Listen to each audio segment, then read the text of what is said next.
Hello guys, good evening and you welcome back to my channel. My name is Olivia. If you just see me for the first time, thank you, welcome. I'm a Nigerian who lives here in South Africa with her family, and I make various content, so I'm sure you will like it on this channel.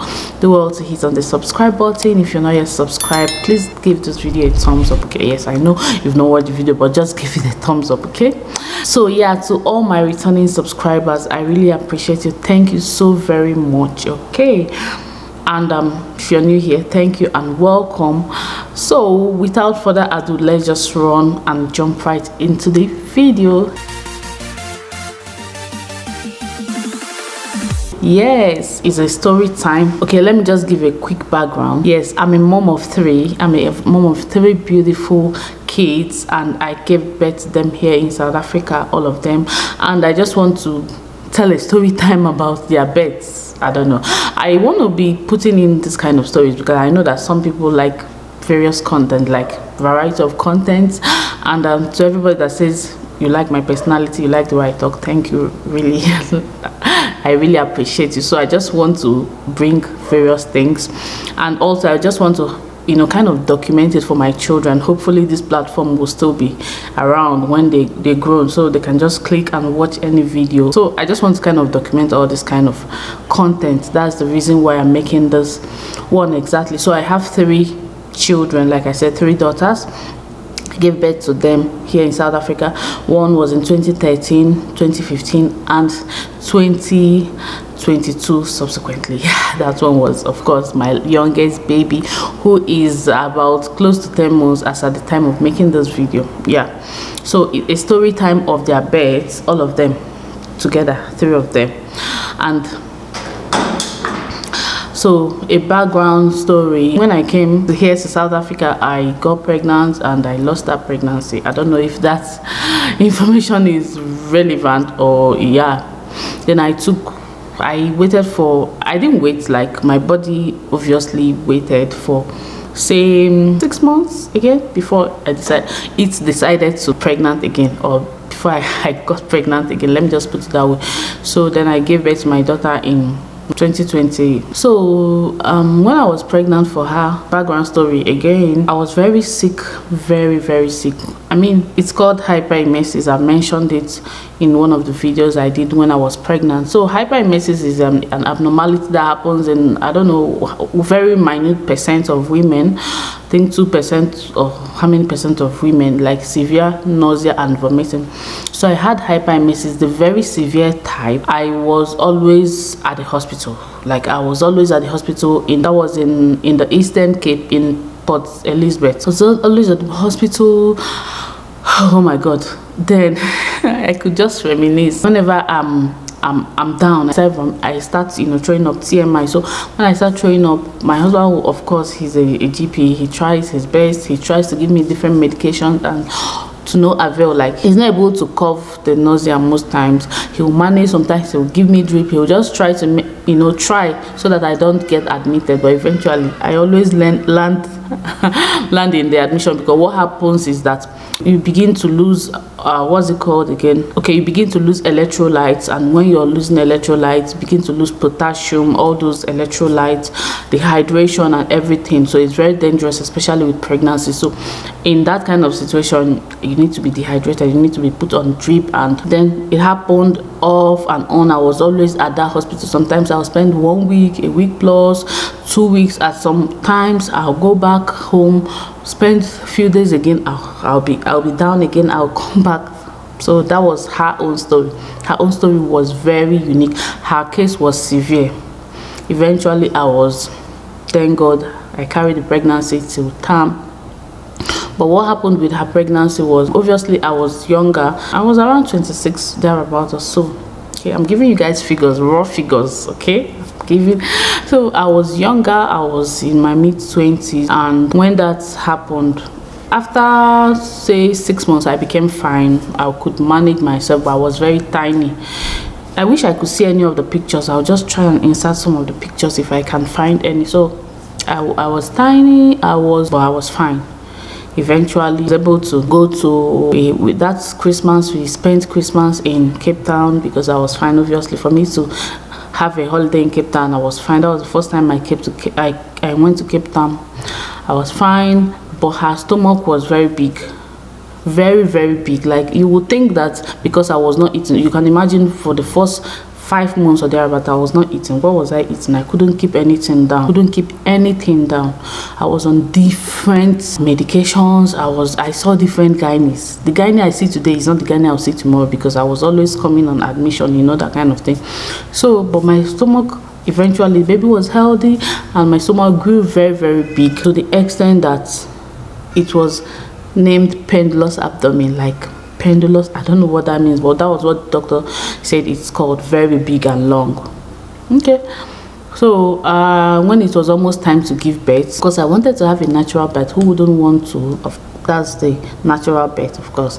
So this baby did not present. I did everything. I was taking a walk with my friend Chinelo, then in a town called Caredo.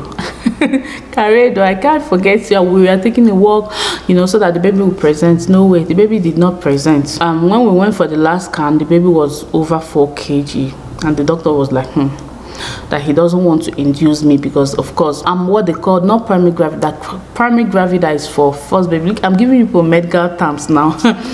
Primary gravida is for first pregnancy. Okay, that's what it's called in the medical term, primary gravida. But I was gravida 1 para 2. That's I've been pregnant first time, though I didn't keep the baby up to time because I miscarried it. But this is my second pregnancy, so I'm gravida 1, because the first one is this one that I'm giving birth up until the term, and it's para 2. I don't know.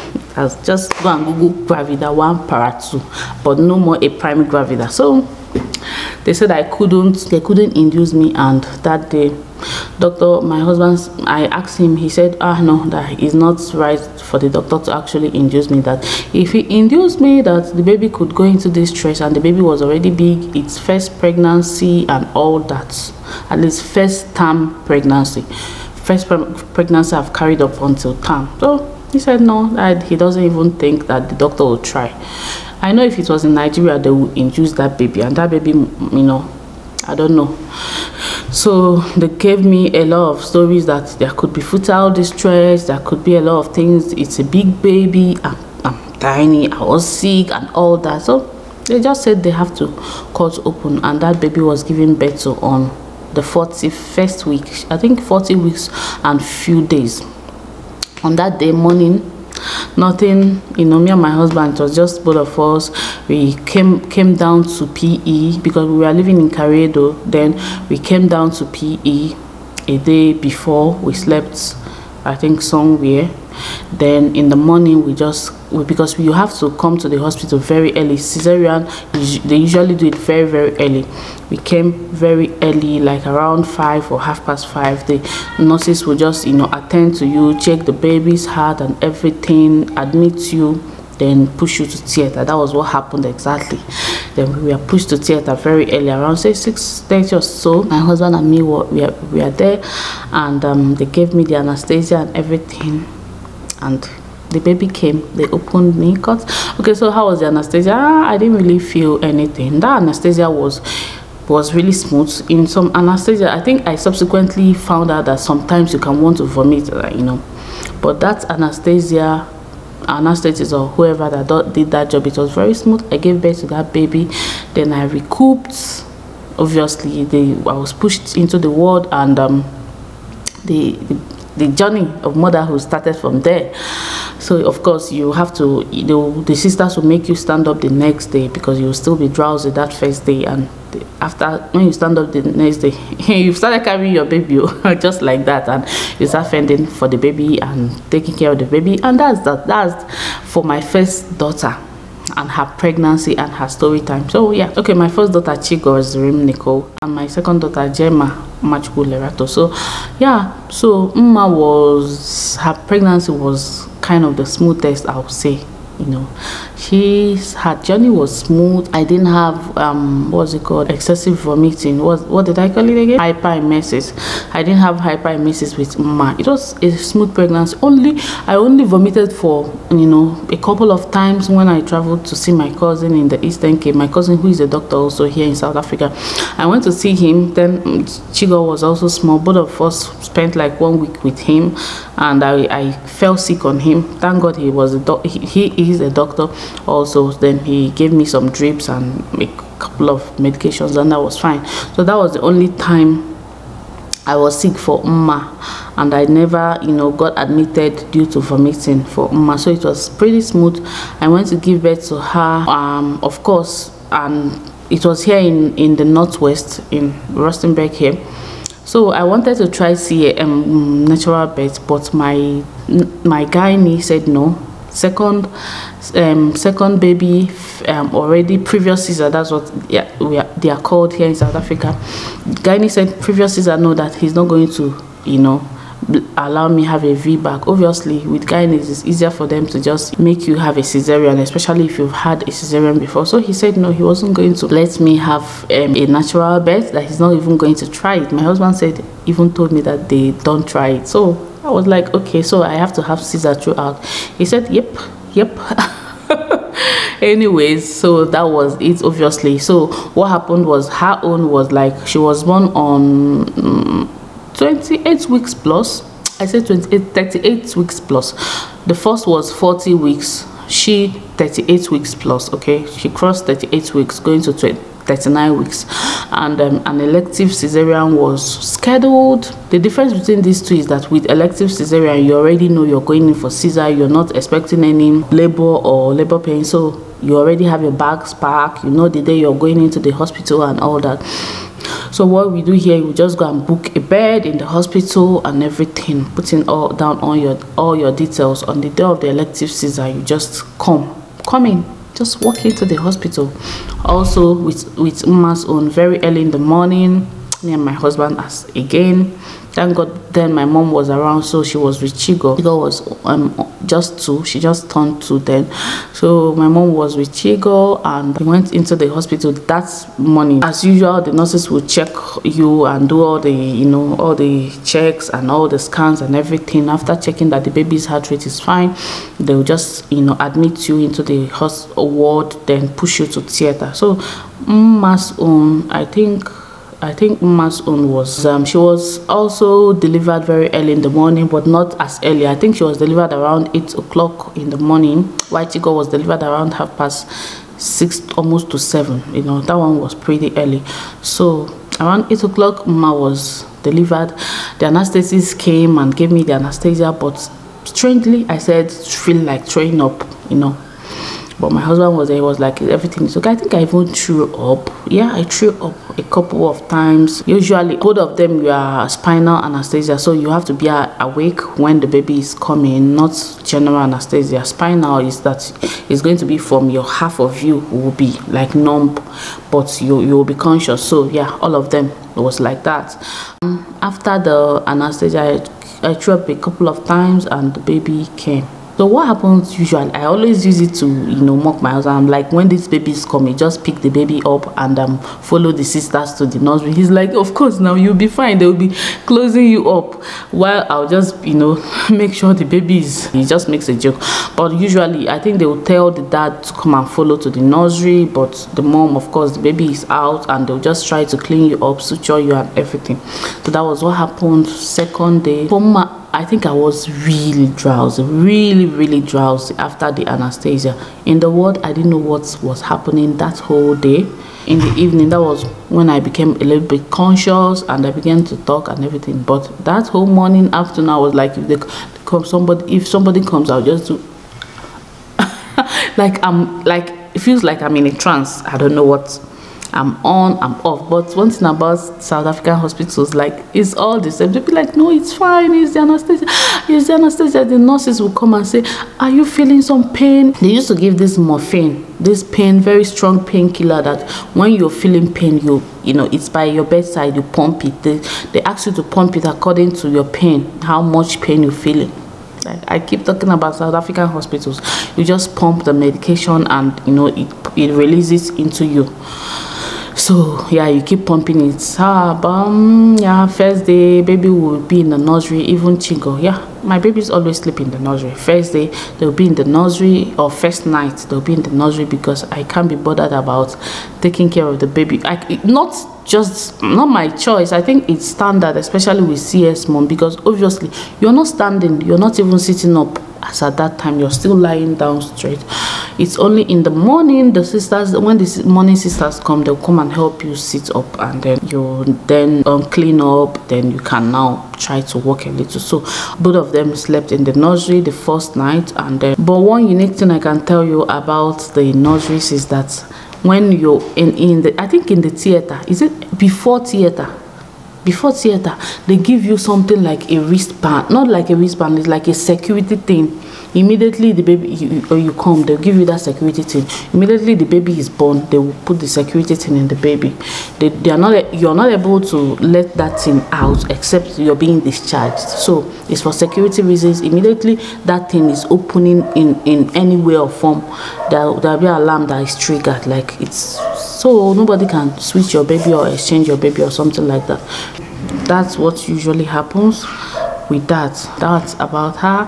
After the second day, I stood up as usual. I stood up, and after the first wash, I walked around a little. Then I started taking care of my daughter. One peculiar thing I can tell you is that after the 9th month, I get so tired, so tired that I want that baby to come out immediately. I think the tiredness increased as I started getting older. For Tigo, I was a bit tired, but not as much as Mama. I was more tired, but with Jachi, it was on another level. So guys, for my last daughter, oh my god, of course the age gap between the first two and the last one was so much, like, you know, 8 years. So my body was tired. When I mean tired, don't give birth at an old age. Not like I'm old anyway, but don't give birth when your body have forgotten everything. Is hectic on the body. Trust me, take it from me. If you're still in the age of giving birth here, just a little tip for you: do it all at once. Don't even take a break if it's possible. Anyway, for some people it's not. So yeah, just do you. I'm just making a joke. But for the last one, I got sick again, very sick. I mean very sick. Probably not as sick as the first one, not as sick as Chigo's, but really sick. And another thing that happened was I was much more fatigued. I was mostly fatigued. I was mostly tired from the first day to the last day. I was too tired. I couldn't just function. I couldn't. My body said, what's this? What I must do? Anyway, my body was not having it, you know. The difference was so glaring. And at the doctor's office, I remember that when we went for the last appointment, and the doctor was just looking at me like this. I was crying. I was just too tired to do this anymore. The doctor had already, of course, it was an elective Caesar again. We had already chosen the day for the Caesar a month before at the time I'm talking about. But when we came for the last appointment, the doctor said, okay, can we shift the date? Like, it was just one day shifting, and I said yes, I was going to take it. Like, I couldn't do it for one more day. Okay, it was previously on Tuesday. The doctor said, can we do it on Monday? Look at me, can you imagine? I said yes, Monday is fine. I didn't mind. My husband was like, but I mean, Monday and Tuesday is the same thing. I just looked at him and eyed him, and I was just tired. So it was previously on a Tuesday. We had it on a Monday, but it was now in the afternoon. That day was not even funny because I came in the afternoon to the hospital, and I had to, got admitted again, pushed into this theater. I was in the waiting area in the theater, but I think there was an emergency. A woman that had baby was having a fetal distress, so they asked me that please, that they have to operate on that woman first to save the baby's life. I was like, okay, I'll just be here. What I said to myself, so long as my own baby is coming out today and my own baby is fine, don't mind. And another thing, for me, my tummy gets so big to the extent that the baby, okay, I didn't mention the second baby weighed 3.8. The first baby weighed 4.1. yeah, she was 4.1, but this one, as at the time the doctor said let's check, let's move the day, she was already weighing 4 point something, 2 or so. And then the stomach was just too big. I was so tired, my waist, everything was just moving like this. My husband had to juggle bringing back the kids from and moving around. This baby was almost giving birth to without him being in the theater, but I just told the doctor, please, I told the pediatrician, please just give him a call. And the pediatrician gave him a call, and he said okay, he was on his way. Yeah, I didn't mention, with all the babies there was always a pediatrician in the theater. I think it's standard protocol with CSA, especially in the private hospital. So there's always a pediatrician that when the baby is delivered, they just hand the baby to the pediatrician. The pediatrician will just do all the checks, making sure that the baby is fine. So yeah, the pediatrician was inside the theater and gave my husband a call. He rushed because he went to pick the girls from school. They were in school, so he rushed and came, and the baby was almost here already. I was already under anesthesia and they were almost cutting. And okay, he was here previously, but what happened was, because the theater time was moved due to the emergency Caesar, he said okay, let him go and quickly go and get the girls. They've already closed from school and nobody to pick them. And when that happened, he just rushed, and thankfully he met the birth as well. The baby came out, and the doctor, okay, the anesthetist was like, I can remember, oh, look at her hair, she had a lot of hair. And the doctor also said, oh, she's big. Oh my god, this baby was born 4.4 something. She was big. I mean, Jachima, the last baby, god, that baby was so big that to the extent that my waist is still hearing way up until now. So yeah, that was the birth story. I pretty much did not have any challenge after the birth. The aftermath is when the baby is born. Okay, that's the birth story of the 3 beautiful girls. So they had something in common. 3 of them are girls. Another thing, they were all born through cesarean. Another thing, they were all born here in South Africa. Another thing, they were all born in the private hospital. Another thing, they were all big. 3 of them were big, although 2 was over 4 kg, but they were all big babies. And another thing, I was sick, apart from one that I was not that sick, but the other 2 I was really sick. So tell me your best story. What's your best story? If you're a lady here, what is your best story? Do you have any similarity with me? Do you have any question? What is your thoughts on this story time? This is just, like I said, to just share my best story, keep it, document it for my children, share it with you guys, and yeah, basically that's all. Give me a thumbs up if you enjoyed the story, and give this video a like. Yeah, I've said it, like and thumbs up is the same thing. Okay, comment if you have anything to say. Subscribe if you're not yet subscribed, and I'll see you in my next one. Bye.